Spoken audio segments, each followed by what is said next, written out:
চট্টগ্রাম সমুদ্র বন্দরের dolphin jetty এলাকায় বাংলার জ্যোতি নামে একটি তেলবাহী জাহাজে ভয়াবহ বিস্ফোরণের ঘটনা ঘটেছে। আর এরপরই জাহাজটিতে আগুন ধরে যায়। আগুন নেভাতে কোস্টগার্ড, নৌবাহিনী ও স্টার্ন রিফাইনারির নিজস্ব ফায়ার ফাইটিং টিম কাজ করছে। কিন্তু কিভাবে জাহাজটিতে এই বিস্ফোরণ ঘটে আর দুর্ঘটনার সর্বশেষ অবস্থা কি ঘটেছে কর্ণফুলীতে, এই নিয়ে বিস্তারিত থাকছে আজকের প্রতিবেদনের বাকি অংশে। কেটিভি নিউজ 24 চ্যানেল থেকে আপনাদের সাথে আছি আমি মাহমুদ রহমান সিয়াম। সোমবার সকাল 11টার দিকে ক্রুড অয়েল খালাসকালে জাহাজে এই বিস্ফোরণের ঘটনা ঘটে। বিস্ফোরণের পর জাহাজে আগুন ধরে যায়। স্টার্ন রিফাইনারি লিমিটেডের ডিজিএম AKM নইমুল্লাহ বলেন, কর্ণফুলী নদীর স্টার্ন রিফাইনারি ডলফিন জেটিতে বাংলার জ্যোতি জাহাজে আগুন লেগে যায়।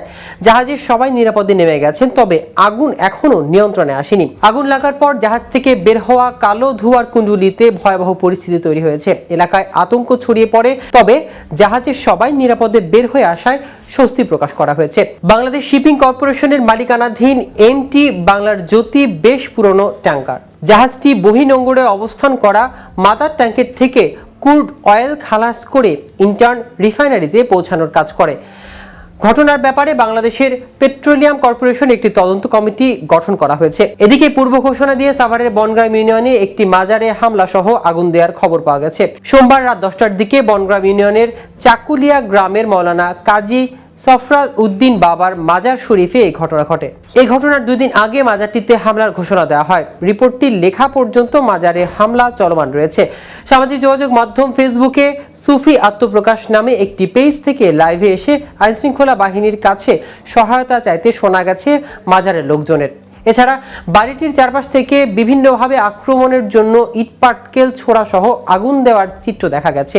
এ বিষয়ে ঢাকা জেলা পুলিশের সাভার সার্কেলের অতিরিক্ত পুলিশ সুপার বলেন, পুলিশের ফোর্স ইতোমধ্যে সেখানে গিয়েছে, আমি নিজেও সেখানে যাচ্ছি। সেনাবাহিনীর সঙ্গে যোগাযোগ করা হয়েছে, তারাও যাচ্ছে, বিষয়টি দেখা হচ্ছে।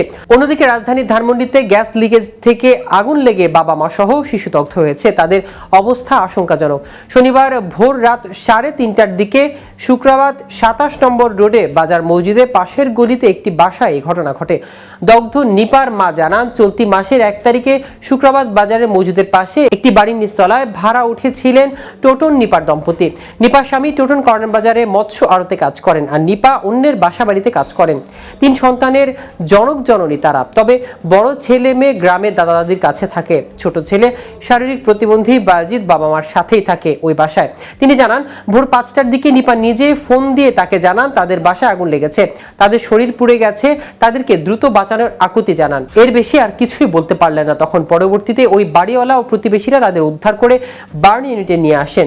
দর্শক, আজ এ পর্যন্ত। নিত্য নতুন সকল আপডেট পেতে কেটিভি নিউজ 24 এর সাথেই থাকুন। ধন্যবাদ সবাই।